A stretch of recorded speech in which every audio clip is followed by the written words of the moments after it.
2 मार्च 1930 महाराष्ट्रातील नाशिक शहरात इतिहास घडणार होता. एक लढा जो फक्त मंदिर प्रवेशासाठी नव्हता, तर तो माणूस म्हणून जगण्याच्या अधिकारासाठी दिला गेला. त्या दिवशी हजारो दलित समाजातील स्त्री पुरुष स्वाभिमानाने एकत्र आले होते एका मंदिराचे दरवाजे उघडण्यासाठी.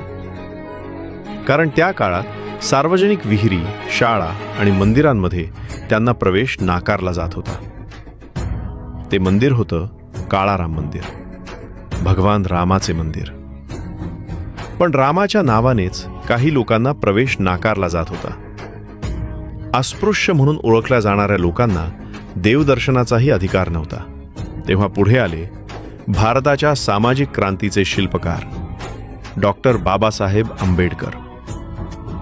त्यांनी समाजाला एक साधा पण अस्वस्थ करणारा प्रश्न